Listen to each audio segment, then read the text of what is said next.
এই যে 9 জনকে গ্রেপ্তার করা হয়েছে, তারা কেন গ্রেপ্তার হলো, তাদেরকে কিভাবে তাদের মুখ বন্ধ করা হয়েছে সেই কথার জবাব দিতে হবে এবং সেগুলোর রিফ্লেকশন এই কমিটির মধ্যে থাকতে হবে এবং কিভাবে এই পুরো সিস্টেমটাকে সাজানো যায় নতুন ভাবে সেটা নিয়ে কথা বলতে হবে।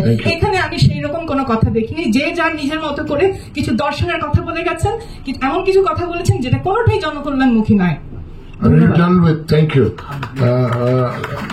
এখন যে কোনো আন্দোলন করা উচিত না, করতে হবে, কথা বলা যাবে না। উনি কিন্তু প্রথমে উল্লেখ করেছেন, উনি এই কথাটা বলেছেন। আপনার রেকর্ড দেখবো, আপনার রেকর্ড দেখবো।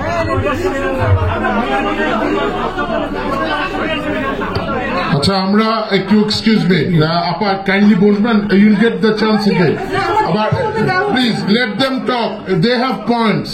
If you are done, no, you will get. If you are done, if you don't understand the spirit, no, you listen to me, Appa, please. If you don't understand the spirit, আমাকে দিচ্ছেন না। উনি কিন্তু আমার কথাটা বলেছেন, আমি কিন্তু বলছি না। উনি একই সাথে দুটো কথা বলেছেন। প্রথমত বলেছেন যে এখানে যেহেতু গণ অভ্যুত্থানের থেকে এসে সরকার গঠন করা হয়েছে, সরকার গঠন হয়নি, মানে যে সরকারের কথা বলছি, এটা কি সরকার বসেছে দাঁড়ান, আমরা একটা সরকার পেয়েছি যেটা এখন ইনকমপ্লিট। আমি বুঝতে পারছি না যে এই কূটতর্ক করে আমরা এই কূটতর্ক, আমি বলি ভাই একটু সেকেন্ড করেন, কারণ আমি কিন্তু জনগণের পক্ষে বসেছি, আমি আপনার পক্ষে, কিন্তু আপনি যেভাবে হাজির করছেন এটাকে আমিও মনে করছি আপনি যেভাবে হাজির করেছেন সেটাও ভুল ছিল। ঠিক আছে, ফাইন, আমি এটা আপনার আমি এটা আপনার সাথে আমি কিন্তু আপনাকে ফ্যাসিস্ট বলি না, আপনার যে কথাটা সেটা ফ্যাসিস্ট আপনি আজকে এই গণঅভ্যুত্থান হয়েছে বলে আপনি এভাবে কথা বলতে পারছেন। আমাকে 20 বছর আমাকে কথা বন্ধ করে রাখা হয়েছে। আপনি তখন কোথায় ছিলেন? আপনি কোথায় ছিলেন? আপনি একটু বসেন please. Sir, you have a question. আমি অবশ্যই পত্রপত্রিকায় লিখেছি, কমিটির পক্ষে করেছি, আমি অনেক কিছু করেছি। আপনি এভাবে আমাকে বলতে পারেন না। বলতে পারি আমি না, আপনি বলতে পারেন না। আপনি তাহলে এই ব্যাপারটা আমার কথা বলার পরপরই প্লিজ আমি একটু কথা বলি, এগুলো কিন্তু এগুলো ন্যাশনাল ব্যাপার। আপনি আমার বক্তব্য শোনার পরপরই এই সমস্যাটা আমার সঙ্গে, যেহেতু এটা আপনার সমস্যার কথা আপনি নিয়ে চিন্তিত, যেহেতু এই বিষয়টা কিন্তু হচ্ছে জনগণের বিষয়, জাতীয় ইস্যু, কাজে আপনি পার্সোনালি বিষয়টাকে নিলে তো হবে না। এখানে আলোচনা নেই যে কিভাবে গণতান্ত্রিক চর্চা করা যায়, আরইবি এবং পিপিএস এর সম্পর্কের ভিতরে কিভাবে গণতান্ত্রিক চর্চা করা যায় যাতে তারা একটা নিয়ম মাফিক তাদের ভয়েসটা রেজ করতে পারে, সেই মেকানিজম নেই। সেটাই আমি এখানে বলছি। আপনি অনুপস্থিতিতে তাদেরকে যদি এখন আন্দোলন করতে না দেওয়া হয় বা তাদের সম্পর্কে বলা হয় যে আপনারা আন্দোলন করবেন না কারণ এটা গণ অভ্যুত্থানের সরকার, আমরা তো কেউ বলিনি। আমি বুঝি আপনি প্রথম দিকে বলেছেন, আমি কেন এই কূটতর্কগুলো করছি যার কোনো অর্থ না। প্লিজ আপনি এটা কেন করছেন? আমি তার কোনো অর্থ নেই এটা, কারণ আপনি যে জায়গায় দাঁড়িয়ে আপনি যেখানে তাহলে আমাদের দ্বিতীয় যে আমাদের প্রস্তাবনা, new liberal economic policy continue করবে যদি না আমরা আমলাতন্ত্রকে পুরোপুরি আমরা বদলাতে না পারি।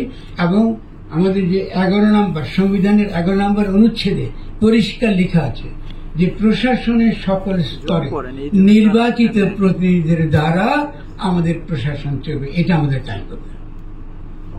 নির্বাচিত প্রতিনিধি জনগণ, নির্বাচিত প্রতিনিধি কিন্তু আওয়ামী লীগ বা বিএনপির প্রতিনিধি এটা না। কিন্তু আজকাল পৃথিবীতে কোনো দেশে তারা এটা মানে না যে ডেমোক্রেসি বলতে শুধু পলিটিক্যাল পার্টির ডেমোক্রেসি, এটা কেউ মানে না। বহু লেখালেখি হয়েছে। আমার পরবর্তীতে আমরা এটা লিখবো, যেহেতু এখন আমাদের বিএনপির কিছু অবস্থান আমাদেরকে বিব্রত করছে।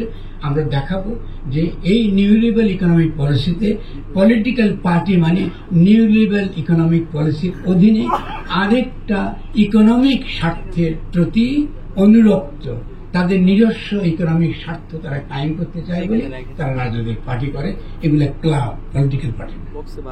পলিটিক্যাল পার্টি যদি আমরা চাই, জনগণকে অ্যাক্টিভ হতে হবে এবং জনগণের পার্টিসিপেশন সর্বস্তরে লাগবে।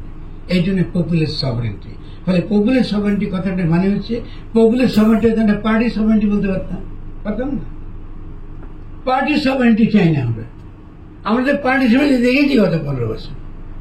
আমাদের সংবিধানই লেখা হচ্ছে আমার যাতে একজন ব্যক্তি ফ্যাসিস্ট শক্তি একনায়ক হিসেবে আমাদেরকে শাসন করতে পারে। দেখেছি তো আমরা। ফলে আমরা কোনো প্রকার পার্টি একনায়কতন্ত্র চাই না। আমরা পপুলার পিপলস কে চাই, জনগণকে চাই। জনগণই নীতি ঠিক করবে, জনগণই নীতি বাস্তবায়ন করবে, জনগণই পুরো রাষ্ট্রকে পরিচালনা করবে। তার কি কোনো মডেল আছে? হ্যাঁ আছে, পৃথিবীর বহু মডেল আছে, পাশ্চাত্য প্রচুর মডেল এটা আছে। আমরা আমাদের এখানে আমরা কি ডিসেন্ট্রালাইজেশন, স্থানীয় সরকার ব্যবস্থাতন্ত্র ধ্বংস করে দিয়েছে, নাই স্থানীয় সরকার ব্যবস্থা বলে কিছু। তখন কত কিছু নতুনভাবে আমাদেরকে করতে হবে।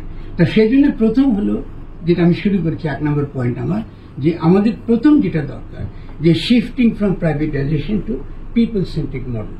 আমাদের এই যে প্রাইভেটাইজেশনের যে মডেলটা, এই যে নিউ লিবারেল ইকোনমিক পলিসির দ্বারা নির্দেশিত যে মডেল, এটা ফেলে দিতে হবে।